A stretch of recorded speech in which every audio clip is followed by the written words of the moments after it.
이 시간 하나님 우리에게 주신 말씀은 고린도전서 9장 24절로 27절 말씀입니다.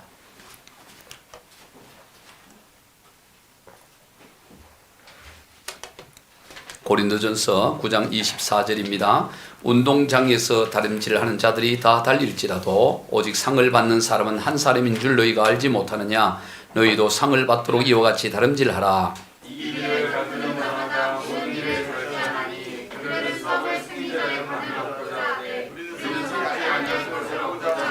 그러므로 나는 다름질하기를 향방 없는 것 같지 아니하고 싸우기를 허공을 치는 것 같지 아니하며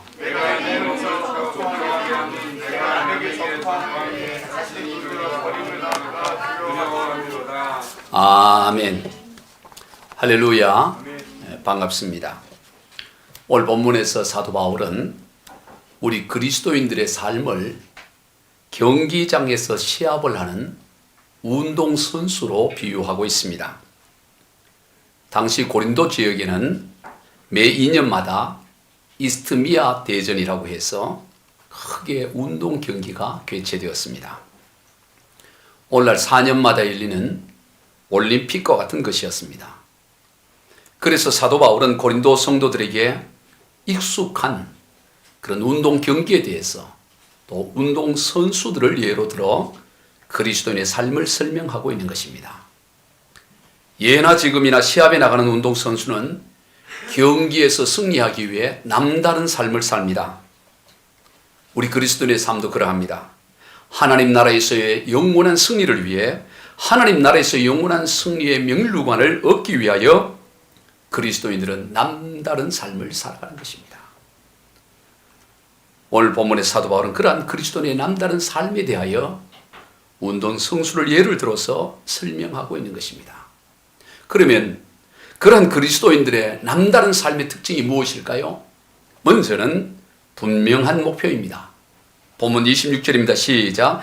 그러므로 나는 다름질을 하기를 향방 없는 것 같이 아니하고 싸우기를 허공을 치는 것 같이 아니하며 나는 다름질을 하기를 향방 없는 것 같이 아니한다. 분명한 방향을 향해서 달려간다는 거예요. 그리고 격투기를 함에 있어서 싸우기를 허공을 치듯이 그렇게 주먹을 날리는 것이 아니고 정확한 상대를 향해 주먹질을 한다는 것입니다. 운동선수는 달려갈 분명한 방향이 있고 싸워야 할 분명한 대상이 있습니다. 이루어야 할 분명한 목표가 있습니다. 그러한 것이 없이 운동을 하는 사람을 선수라고 할 수는 없습니다. 만약 그러한 분명한 목표나 그리고 그러한 상대나 방향이 없다면 그러면서 운동을 한다면 그런 선수로 하는 것이 아니라 그저 취미로 하는 것뿐일 것입니다. 그렇게 해서는 올림픽과 같은 큰 시합에서 결코 좋은 성적을 얻을 수 없을 것입니다.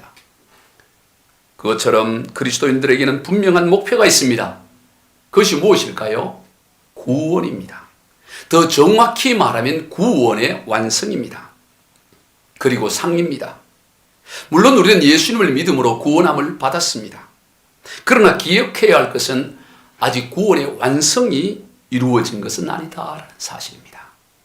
구원함을 받았지만 구원의 완성이 된 것은 아니라는 거예요. 얼핏 들어보면 말장난하는 것 같습니다. 아니 구원함을 받았는데 또 구원이 완성이 되지 않았다는 것은 그것은 무슨 의미인가? 이것을 신학적 용어로 흔히들 아직과 이미와 아직 사이에 있다 이렇게 표현해요.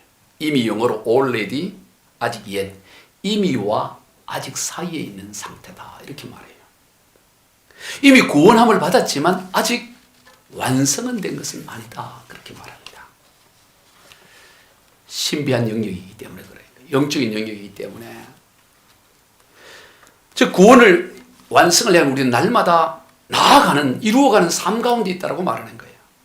빌립보서 2장 12절이에요. 시작. 그러므로 나의 사랑하는 자들아 너희가 나 있을 때뿐만 아니라 더욱 지금 나 없을 때에도 항상 복종하여 두렵고 떨림으로 너희 구원을 이루라. 사도 바울은 빌립보 교회 성도들을 향하여 항상 두렵고 떨리는 마음으로 구원을 계속 이루어 가라 그렇게 말하는 거예요. 너희들이 이제 구원함을 받았으니 이제 구원에 대해서는 안심해도 된다. 이제 마음껏 편하게 살아라 그렇게 말하지 않고 두렵고 떨리는 마음으로 날마다 구원을 이루어 가야 한다 그렇게 말하는 것입니다. 예수님을 한번 믿으면 구원은 당연한 것이니 이제 아무렇게 살아도 구원에서는 결코 벗어나는 일이 없다고 주장하는 이 생각은 대표적인 이단인 영주주의의 사상으로서 그게 잘못된 것입니다. 오늘 이 대표적으로 주장하는 사상이 바로 구원파가 이것을 주장해요. 구원파 우리가 많이 듣잖아요. 이 구원파의 사상의 핵심은 뭐냐면 구원을 얻게 되었으니 이제 아무렇게 살아도 반드시 구원함을 받는다. 그러니 세상 어떤 것에도 그냥 자유함을 가져라. 그냥 편하게 가져라. 그러는 거예요. 그게 구원파의 핵심인 것입니다. 이건 아주 대표적인 이단 사상인 것입니다. 오늘 본문에서 사도 바울은 그렇게 말씀하지 않습니다. 27절입니다. 시작. 내가 내 몸을 쳐서 복종하게 하면 내가 남에게 전파하는 후에 자신이 도리어 버림을 당할까 두려워함이로다.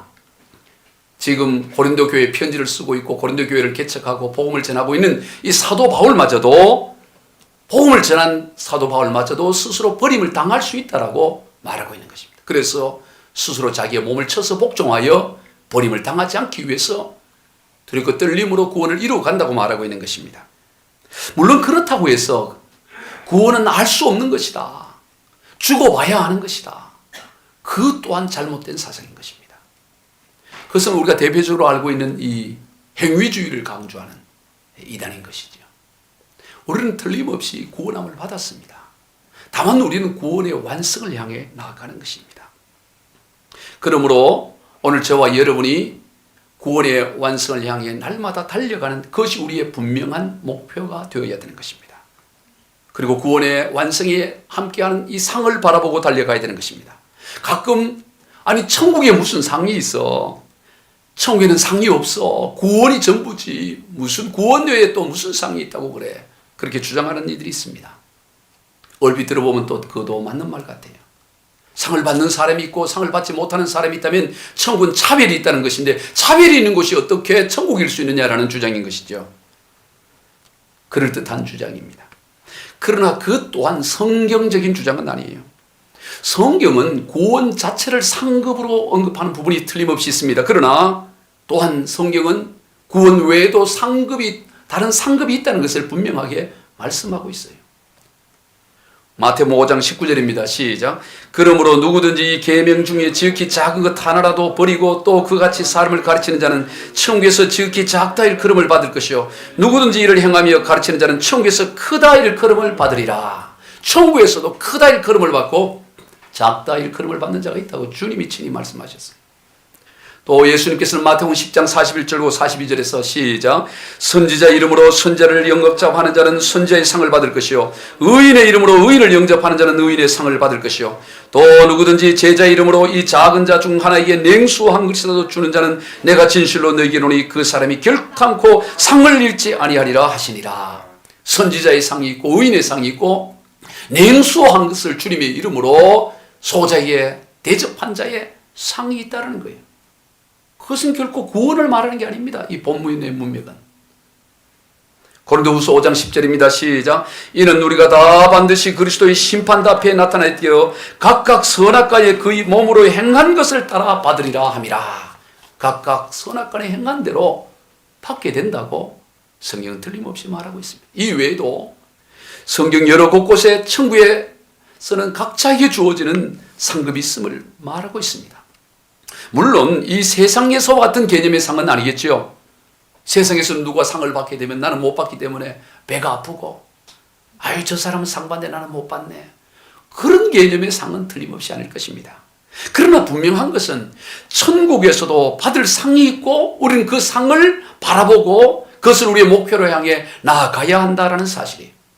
바울이 그렇게 달려갔던 거예요. 빌립보서 3장 12절로 14절입니다. 시작. 내가 이미 얻었다함도 아니요 온전히 이루었다함도 아니라 오직 내가 그리스도 예수 잡힌 바 된 것을 잡으려고 달려가노라. 형제들아 나는 아직 내가 잡은 줄로 이기지 아니하고 오직 한 일 즉 뒤에 있는 것은 잊어버리고 앞에 있는 것을 잡으려고 표대를 향하여 그리스도 예수 안에서 하나님이 위해서 부르신 부름의 상을 위하여 달려가노라. 상을 위하여 달려간다고 틀림없이 바울도 고백하고 있는 것입니다. 구원의 완성과 상을 받는 것이 우리 그리스도인들의 분명한 목표가 되어야 합니다. 그러한 것에 관심이 없는 그렇게 사는 삶은 분명한 목표가 없이 올림픽 경기에 나가는 선수와 같은 삶을 살고 있는 것입니다. 올림픽 시합을 앞둔 선수에게 기자가 다가가서 인터뷰를 하면서 목표가 무엇입니까? 라고 이렇게 묻는데 그가 말하기를 저는 목표 같은 거 없습니다. 그저 즐기는 것이지요. 뭘 목표를 합니까? 이기면 이기고 지면 지는 거지. 참가하는 데 의미가 있는 거지. 그렇게 말한다면 어떻게 되겠어요? 그렇게 말하는 사람이 올림픽 경기에 나가서 나갈 예선제를 통과할 가능성도 없겠지만 설령 나간다 한들 좋은 성적을 결코 얻을 수 없을 것입니다. 분명한 목표가 있어야 되는 것입니다. 우리 그리스도인의 삶도 마찬가지예요. 분명한 목표가 있어야 합니다. 그러기 위해서는 목표의 가치를 먼저 알아야 되는 것입니다. 올림픽 경주에 나가서 금메달을 목표로 하고 달려갈 때는 그 금메달의 가치가 얼마인지 얼마나 귀한지를 알기 때문에 그렇게 죽을 힘을 다해 달려가는 거 아니겠습니까? 마찬가지로 구원의 가치, 하늘나라 상급의 가치를 먼저 알아야 되는 것입니다. 창세기 25장에서 이삭의 장자였던 에서가 왜 동생 야곱에게 그 장자권을 팥죽 한 그릇에 팔아버렸습니까? 장자권의 가치를 팥죽 한 그릇보다 못하게 여겼기 때문인 것입니다. 잠시 배고픔을 해결하는 것과 장자권을 바꾸는 것을 비교할 수 있겠습니까? 가치를 모르면 팥죽 한 그릇에 장자권을 팔아버리는 것입니다. 그런 예는 허다합니다. 가룟 유다도 예수님의 가치를 모르니까 은 30에 노예 몸종 한 사람 값에 그냥 예수를 팔아버리는 것입니다. 은 30과 예수님의 가치가 비교될 수 있어요. 가치를 모르니까 너무 쉽게 버리는 것입니다. 교회에서 주어진 사명의 가치, 주님께서 저와 여러분에게 맡긴 삶의 가치, 가정의 가치, 여러분 인생에 주어진 그 모든 삶의 가치를 모르면, 사익의 가치를 모르면 조금 기분 나쁘다고 해서, 마음 상한다고 해서 버리는 거예요. 이제 우리가 다음 주에 항종식을 또 세우고 교회가 이렇게 든든히 세워가는 과정 가운데 항종식의 가치가 얼마나 귀한지 이걸 알아야 돼요. 가치를 모르면 아이고 뭐 교회가 여밖에 없나 마음 상하면 뜨는 거지. 가치를 모르면 그러는 거예요. 가치를 모르면. 여러분, 저와 여러분이 우리에게 주어진 사명의 가치가 얼마나 귀한지 이것을 알아야 돼요. 구원의 가치가 어떤지를 알아야 돼요. 하늘나라의 상급의 가치가 어떤지를 알아야 되는 것입니다. 올림픽 금메달의 가치를 알게 될 때는 그 젖먹던 힘까지 다 쏟아내잖아요. 죽을 힘을 다해 그냥 이를 물고 그 2009년도가 황영조 선수가 여러분 황영조 선수 알잖아요. 1992년 바르셀로나 올림픽에서 마라톤 금메달리스트 그가 인터뷰한 것을 제가 봤는데요. 그 인터뷰에서 뭐라고 얘기했냐면 얼마나 그 마라톤이 그 힘든지 하루에 4시간 5시간을 죽을 힘을 다해 달리다 보면 정신이 몽롱해진다는 거예요. 자기 의식을 잃어버릴 정도로. 그런데 그 달리기를 할 때 조금만 옆으로 한 걸음만 나서면 그냥 차도로 차들이 있기 때문에 그냥 이게 부딪히면 그냥 그 고통이 끝날 것 같고 죽을 것 같고. 그래서 매번 그런 그 유혹이 온다는 거예요. 너무너무 힘드니까 달려오는 트럭으로 뛰고 싶은. 그래서 실제로 뛰어들었대요. 저 양재역 부근에서. 뛰어들었는데 트럭이 갑자기 뛰어들으니까 갑자기 그 브레이크를 잡아서 그때 욕을 일생 먹을 수 있는 욕을 다 들었대요. 너무너무 이 고통이. 그러기를 몇 번을 했느냐. 올림픽 나가기 전까지 3번을 그렇게 했대요. 너무너무 힘들어. 너무너무 죽을 것 같아서. 그 죽으면 그냥 끝날 것 같아요. 한 발자국만 가면 끝날 것 같아요. 그러나 그때마다 그 브레이크를 밟아서 살아났다네. 그 죽었으면 끝났을 텐데. 그래서 결국에는 92년에 금메달리스트를 되었던 거예요. 올림픽에서 금메달이 그냥 오는 게 아니에요. 그냥 재능이 있으니까, 쟤는 뛰는 게 재밌으니까. 그래서 금메달을 받을 수 있는 영역이 아닌 것입니다. 여러분, 세상의 금메달도 그래야 할진데 잠시 덜의 풀의 영광 같은 그런 영광을 얻기 위해서도 그렇게 절제하며 달려가고 온 힘을 향해 갈진데 오늘 하물며 저와 여러분 영원한 하늘나라의 상급과 그 가치를 안다면야 우리가 어떻게 살아야 되겠어요? 오늘 보면 22절 읽어봅니다. 시작. 이 일을 다투는 자마다 모든 일에 절제하나니 그들은 썩을 승리자의 관을 얻고자 하되 우리는 썩지 아니할 것을 얻고자 하노라. 썩을 승리자의 관을 얻기 위해서도 그러할진데 우리는 썩지 않으려. 이 당시에 이 멸관이라는 것은 월계수 나무를 가지를 꺾어다가 머리에 씌워주는 것이었습니다. 그 가지 금방 말라 사라져 버리죠. 그 멸관이라는 게 월계관 그거 그냥 금방 말라 없어지는 건데 그걸 얻기 위해서도 그렇게 달려가는데 오늘 우리여 하물며 영원한 하늘나라의 영광 그걸 위해서 우리가 어떻게 가야 되겠냐. 그래서 우리는 기꺼이 대가를 지불해야 되는 것입니다. 대가 지불을 해야 돼요. 여러분 신앙생활 너무 만만하게 하지 말아요. 대가 지불이 있어야 됩니다. 25절 다시 한번 읽어봅니다. 시작. 이 일을 다투는 자마다 모든 일에 절제하나니 그들은 썩을 승리자의 관을 얻고자 하되 우리는 썩지 아니할 것을 얻고자 하니 모든 일에 절제한다는 거예요. 승리하기 위해서 모든 일에 절제한다는 거예요. 여러분 이것이 바로 훈련의 가장 핵심이에요. 여러분 운동선수가 훈련하는 데서 가장 핵심은 참는 거예요. 참는 훈련이에요. 사실 견디는 거예요. 기술이라는 것은 그냥 그 정상에 이르게 되면 그걸 별 차이가 없어요. 누가 얼마나 더 그 훈련에 견디고 더 참고 인내하느냐 거기에서 결정이 나는 거죠. 여러분 우리 신앙생활도 마찬가지예요. 우리나라의 축구 국가대표 선수로 우리 2002년 월드컵 때 아주 스타처럼 뛰었던 이영표 선수라고 해서 아주 독실한 그리스도인이 간증도 많이 하죠. 이 이영표 선수가 생각이 내가 된다라는 책을 썼어요. 그 책에서 그는 이렇게 말합니다. 눈에 보일 듯 말 듯한 작은 차이가 엄청난 결과를 만들어내고 그 차이는 바로 한 번 더해서 만들어진다. 그 차이가 별거 없는데 그 차이에서 엄청난 결과가 난다는 거예요. 보일 듯 말 듯한 차이. 근데 그 차이가 어떻게 만들어지냐? 한 번 더라는 거예요. 힘들고 지쳐 도저히 힘을 낼 수 없고 포기하고 싶은 상태에서의 한 번 더는 누구나 할 수 있는 평범한 상태에서의 한 번 더와는 차원이 다른 훈련이다. 그 이영표 선수가 하는 말은 누구나 할 수 있는데 뭐 한 번 누구나 더 할 수 있는 그런 차원의 한 번 더가 아니라는 거예요. 나도 참을 수 있고 상대도 참을 수 있고 우리 모두 참을 수 있다면 그것은 이미 인내가 아니다. 진정한 인내의 시작은 더 이상 참을 수 없다고 생각하는 순간 비로소 시작된다. 어휴, 감동도 안 받으시. 아니 목사도 아니고 축구하는 선수가 이런 말을 했잖아요. 다시 한번 읽어드려요. 진정한 인내의 시작은 더 이상 참을 수 없다고 생각하는 순간 비로소 시작된다. 이제 약간 감동이 와요. 제가 어제 설교 준비하면서 요즘 제가 이 운동을 한다고 이제 목양실에서 이렇게 팔굽혀펴기를 해요. 예전에는 적당할 때는 그만하고 이제 또 하는데 어제는 더 이상 할 수 없을 것 같아. 근데 여기서부터 시작이 하고 다시 또 힘을 내서 하다가 좀 무리했어요. 그래. 더 이상 할 수 없는 그 지점에서부터 인내가 시작된다는 거야. 얼마나 좋은 말이에요. 그 다음도 이렇게 해요. 노력도 마찬가지다.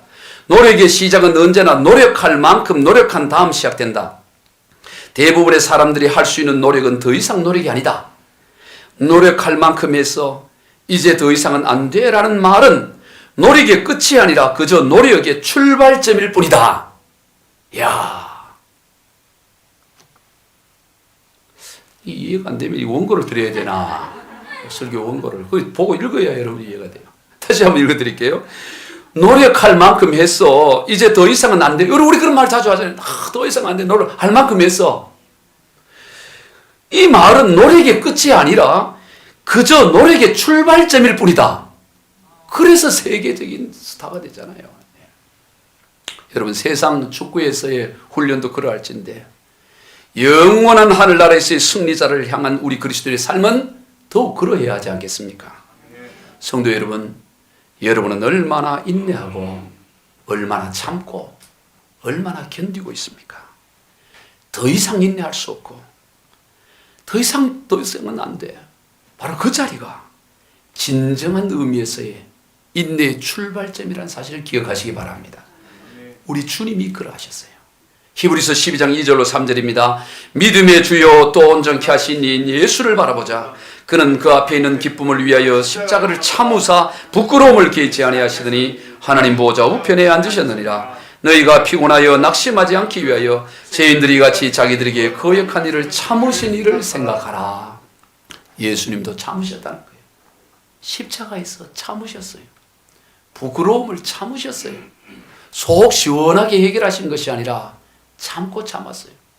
예수님의 공생의 3년도 참으셨어요. 답답한 일들이 많았지요. 그래도 거역하는 일들도 있었지요. 그래도 거역한 일을 참으신 일을 생각하라. 주님도 참으셨다는 사실을 기억해야 됩니다. 그러니 오늘 우리들도 참아야 되는 거예요. 참지 않고 되어지는 일은 아무도 없어요. 사업도 그렇고 가정도 그렇고 그리고 교회 생활도 그렇고 우리의 인생도 그렇고 자녀 교육도 그렇고 다 참는 거예요. 모든 훈련의 가장 핵심은 참는 데 있다는 사실이에요. 그리고 끝으로 법을 따라 행해야 합니다. 아무리 뛰어난 운동선수라 하더라도 경제의 룰을 벗어나면 비록 그것이 지극히 작은 부분일지라도 모든 것이 무효 처리가 되는 거예요. 룰을 벗어나면 안 돼요. 2013년 4월 28일에 영국 썬덜랜드라는 곳에서 이 풀코스 마라톤 경주가 있었습니다. 그런데 약 5천여 명이 참여한 큰 대회였어요. 그런데 그 대회에서 1등한 마크 후드만 이 자격을 취하게 되고 나머지 전부 다 실격 처리가 돼요. 5천여 명이 다 실격 처리됐어요. 왜 그러냐 보니까 이 1등으로 달리던 마크 후드와 나머지 2등, 3등과 격차가 많이 난 거예요. 그러니까 2등, 3등, 1등이 어디까지 뛰는지 안 보이는 지점이 된 거라. 그런데 2등, 3등이 같이 뛰다가 코스를 잘못 들은 거예요. 잠깐. 잘못 들은 코스를 가니까 그 뒤에 오던 선수들이 전부 그렇게 따라간 거예요. 짧게. 잠깐 코스를 잘못 들었는데. 그래가지고 결국에는 전부 다 실격 처리가 된 거예요. 막 선수들이 항의를 했습니다. 왜냐하면 42.195km를 뛴다는 게 이게 만만한 거리가 아니잖아요. 2시간 훨씬 넘는 시간을 뛰는 거리 아니에요. 죽자사사 달려갔는데 결승전도 통과했는데 무효 처리되니까 얼마나 억울하겠어요. 거기 대회에 참여하기 위해서 열심히 훈련을 했는데 그런데 2등, 3등 가는 거 따라가다가 그거 다 잘못되고 그것도 표시가 잘못됐다는 거예요. 그 주최 측에서. 그런데 1등은 이렇게 가면 안 된다 생각하고 했는데 그게 맞았고 그래가지고 문제가 생겨요. 그리고 주최 측에서 사과를 했지만 그러나 실격 처리는 그건 어떻게 변경할 수 없다. 그렇게 한 겁니다.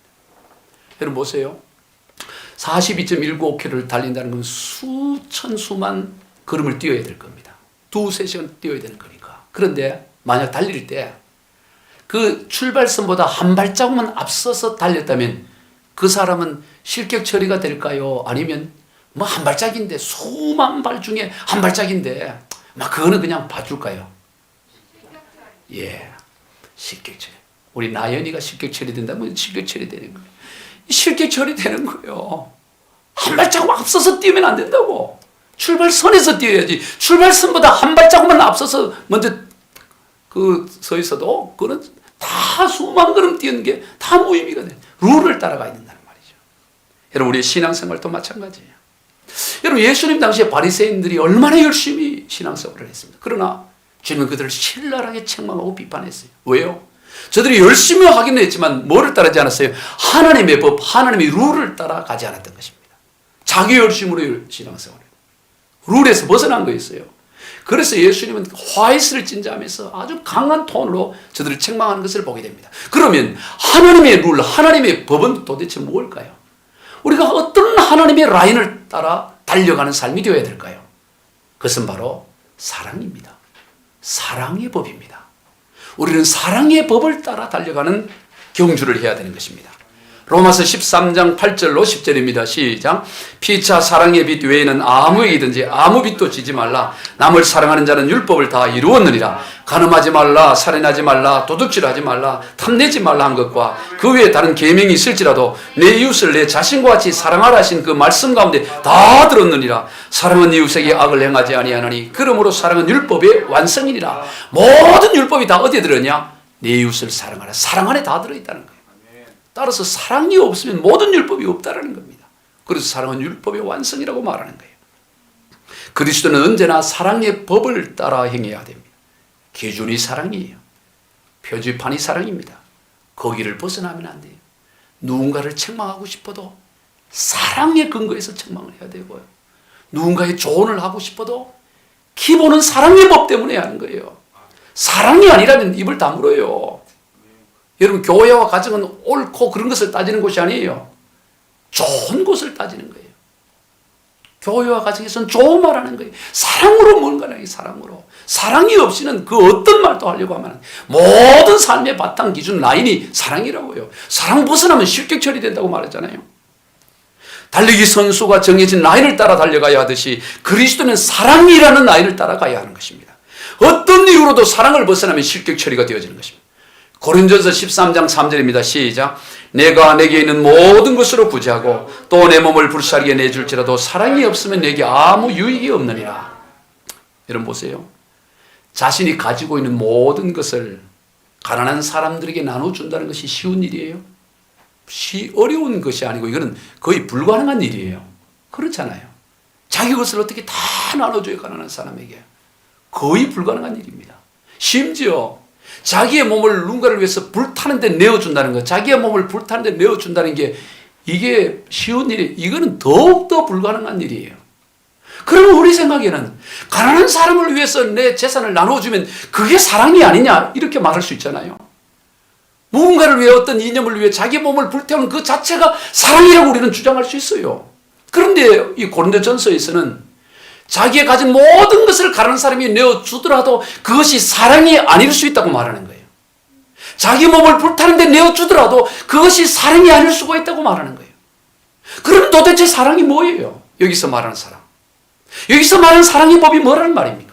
우리가 생각할 때는 누군가를 위해서 내 재산 일부라도 나눠주는 것도 사랑이고 내 몸 한 부분을 태워줄 것도 그건 엄청난 사랑인데 성경 그것은 사랑이 아닐 수 있다는 거예요. 그러면 성경에서 말하는 고린도전서 13장에서 말하는 이 사랑은 그저 이 땅에서 말하는 윤리적인 사랑을 말하는 것은 아니라는 것입니다. 이 사랑은 도대체 어떤 사랑을 말하는 것일까요? 바로 하나님의 사랑을 말하는 것입니다. 하나님 수준의 사랑을 말하는 것입니다. 요한일서 3장 16절이요. 시작. 그가 우리를 위하여 목숨을 버리셨으니 우리가 이로써 사랑을 알고 우리 형제들을 위하여 목숨을 버리는 것이 마땅하니라. 여러분, 사랑의 실체이신 하나님으로부터 주어진 사랑. 여러분, 이 요한일서 3장 16절을 자세히 보면 그가 우리를 위하여 목숨을 버리셨으니 우리가 이로써 사랑을 알고. 우리가 사랑을 어떻게 한다고요? 사랑을 어떻게 하느냐? 예수 그리스도께서 우리를 위하여 목숨을 버리셨다는 것을 알 때 비로소 우리가 사랑을 한다는 거예요. 자, 이것을 세번역성에서는 이렇게 번역합니다. 시작. 그리스도께서 우리를 위하여 자기 목숨을 버리셨습니다. 이것으로 우리가 사랑을 알게 되었습니다. 그러므로 형제 자매를 위하여 목숨을 버리는 것이 마땅합니다. 예수 그리스도께서 우리를 위하여 목숨을 버리셨습니다. 이것으로 우리가 사랑을 알게 되었습니다. 이 말은 뒤집어 얘기하면 그리스도께서 우리를 위하여 목숨을 버리셨다는 사실을 알지 못하면 우리는 사랑을 알지 못한다는 거예요. 우리 흔히 그런 얘기 하잖아요. 너희가 개의 맛을 알아, 이런 거. 사랑의 맛을 알아. 여러분, 사랑의 맛을 알려면 어떻게 해야 돼요? 예수 그리스도의 십자가를 모르면 사랑을 모른다는 거예요. 진짜 참된 사랑은 예수 십자가를 알 때 비로소 우리가 사랑을 알게 되고 예수 십자가를 경험할 때 우리가 참된 사랑을 경험하게 된다는 것입니다. 그런 수준을 지금 말하는 거예요. 창조주 하나님이 죄인들을 구하기 위해서 육신의 몸을 입고 이 땅에 오셔서 십자가에 피 흘려 죽으신 그 어마어마한 사랑. 여러분, 우리는 말 한마디 그냥 창조주 하나님 그리고 이게 쉽잖아요. 근데 이게 엄청난 이야기예요. 오늘 준비된 설교는 아니지만 창조주가 얼마나 위대한지 한 번 더 나누고 가야 되겠어요. 여러분, 전에 제가 한번 얘기했죠. 설교를 해서 아마 이 수치는 많이들 외우고 있을 거예요. 우리가 지금 허블 만환경, 최고의 허블 만환경으로 관측 가능한 우주의 별이 70세스틸리언이라고, 이 지구상에 있는 모든 해변과 사막에 있는 모든 모래알을 다 곱하기 10배라고 그랬어요. 그럴 때 이 70세스틸리언은 7 다음에 동그라미가 몇 개 들어간다 그랬죠? 이번 중간고사에 나와요. 7의 뒤에 동그라미가 22개가 나왔습니다. 관측 가능한 별이. 그걸 주님이 창조하셨다고, 하나님이. 그걸 창조하신 하나님이 육신의 몸을 입고 오셔요. 아니 별 하나 달 하나 창조해도 엄청나잖아요. 그런데 지구상에 모래가 얼마나 많아요. 모래가 저 해운대 모래알만 해도 그 얼마나 많아요. 모든 지구상의 모래, 사막의 그 엄청난 모래를 다 합친 것에 곱하기 10배가 관측 가능한 별이라 그러니 관측 가능하지 않은 별까지 합치면 더 놀라운 거죠. 상상을 여러분 또 이거 중간 곳에 필수로 나오는데 태양은 지구보다 부피가 몇 배나 크다 그랬죠? 나머지 공부해야 되겠네. 130만 배. 지구의 130만 배가 크대요. 그런데 그 태양이 얼마나 커요? 그런데 그 태양보다 지금까지 발견한 별 가운데 그거보다 이 방패자리 UY라는 이 별은 50억 배나 더 크대, 태양보다. 이야, 이거 상상을 못 하잖아요. 그걸 창조하신 하나님이 우리를 구원하시기 위해 육신의 몸을 입고 이 땅에 오셔서 인간의 손에 의해 십자가에 죽으셨다는 거예요. 그게 사랑이라는 거예요. 그게 사랑. 그것을 알 때 비로소 사랑을 알게 된다는 거예요. 그걸 누가 할 수 있습니까? 오늘 저와 여러분이 우리 그 수준의 사랑이라는 거예요. 자, 요한일서 4장 9절로 11절 시작. 하나님의 사랑이 우리에게 이렇게 나타난 바 되었으니 하나님이 자기의 독생자를 세상에 보내시면 그로 말미암아 우리를 살리려 하시며 사랑은 여기 있으니 우리가 하나님을 사랑한 것이 아니요 하나님 우리를 사랑하사 우리 죄를 속하기 위하여 화목제물로 그 아들을 보내셨습니다. 사랑하는 자들아 하나님이 이같이 우리를 사랑하셨은즉 우리도 서로 사랑하는 것이 마땅하느니라. 우리가 그냥 서로 사랑하자 이게 아니에요. 우리가 어떻게 사랑하느냐? 사랑하는 자라 하나님이 이같이 우리를 사랑하셨으니 이같이 우리를 사랑했으니 우리가 사랑하는 것이 마땅하다고 하는 거예요. 그리스도인은 하나님의 사랑을 알고 하나님의 사랑을 경험하고 하나님의 사랑을 해야 됩니다. 그러니 이게 어떻게 인간의 힘으로 가능하겠어요? 어떻게 사람의 노력과 의지로 가능할 수 있겠습니까? 그래서 하나님께서 영으로 우리를 찾아오신 것입니다. 인간의 힘으로는 도저히 할 수 없어요. 그래서 성령께서 우리를 찾아오신 거예요. 요한일서 4장 12절 13절입니다. 이어서 오는 구절이죠. 시작. 어느 때나 하나님을 본 사람이 없이되 만일 우리가 서로 사랑하면 하나님이 우리 안에 거하시고 그의 사랑이 우리 안에 온전히 이루어지느니라. 그의 성령을 우리에게 주심으로 우리가 그 안에 거하고 그가 우리 안에 거하시는 줄 아느니라. 성령을 결론으로 얘기하는 거예요. 여러분 왜 우리가 성령 충만해야 되느냐? 하나님 수준의 사랑을 하기 위해서예요. 하나님의 영이신 성령을 통한 사랑입니다. 그것이 바로 우리 그리스도인이 달려가야 할 사랑의 법이고 우리는 그 법대로 인생의 경주를 해야 하는 것입니다. 그리고 세상을 그것을 간절히 원해요. 왜냐하면 세상은 참 사랑을 몰라요. 예수 십자가를 알고 그 십자가의 사랑을 경험해야 참 사랑을 알고 참 사랑을 경험할 텐데 세상을 몰라요. 그래서 오늘 우리에게 그 사랑을 요구하고 있어요. 저와 여러분에게 세상은 사랑을 원하고 있습니다. 세상이 사랑이 없어 죽어간다고 아우성을 치고 있어요. 우리 찬송가 503장을 한번 봅니다. 1절에 보면 세상 모두 사랑 없어 냉랭함을 아느냐 곳곳마다 사랑 없어 탄식 소리뿐일세. 여러분 세상이 백신도 지금 원하고 또 이 지원금도 원하고 다 원하지만 더 원하는 것은 뭐냐? 사랑을 그렇게 원하고 있다는 거예요. 여러분 오늘 이 코로나 이런 일로 인해서 교회가 많이 세상으로부터 욕을 얻어먹지요. 그게 뭔 소리예요? 왜 세상은 교회를 왜 그렇게 욕해? 맨날 욕하고 그래. 원래 세상은 욕해요. 이건 뭐와 같으냐면 어린애가 막 울 때 나는 왜 늘 울어? 왜 울어? 그렇게 하는 것 같은 거예요. 애는 원래 울어요. 왜 울죠? 애가 울 때는 왜 울어요? 젖달라고 우는 거예요. 젖달라고. 여러분 세상이 교회를 비판하고 욕할 때는 뭐 달라는 거예요? 사랑 달라는 거예요. 사랑이 뭐예요? 복음이 사랑인 것입니다. 예수 복음이 사랑이에요. 여러분 우리가 세상으로부터 욕을 안 들먹는 방법은 너희들 욕하지 마. 교회 그런 데 아니야. 그게 답이 아니에요. 그것으로 세상은 욕하지 않는 것이 아닙니다. 세상이 교회를 향해 욕하지 않고 여러분을 향해 욕하지 않는 방법은 유일한 것은 뭐냐? 그들에게 사랑을 주는 거예요. 사랑의 핵심인 예수 복음을 전하는 것이에요. 그들이 예수 사랑을 알게 될 때 우리와 함께 하나님을 찬양하고 하나님께 영광 돌리는 인생이 되어지는 것입니다. 세상은 지금 뭐를 요구하고 있느냐? 사랑을 요구하고 있다는 거예요. 세상 모두 사랑 없어 냉랭함을 아느냐? 곳곳마다 사랑 없어 탄식 소리뿐일세. 사랑이 없어 탄식하고 있다는 거예요. 2절입니다.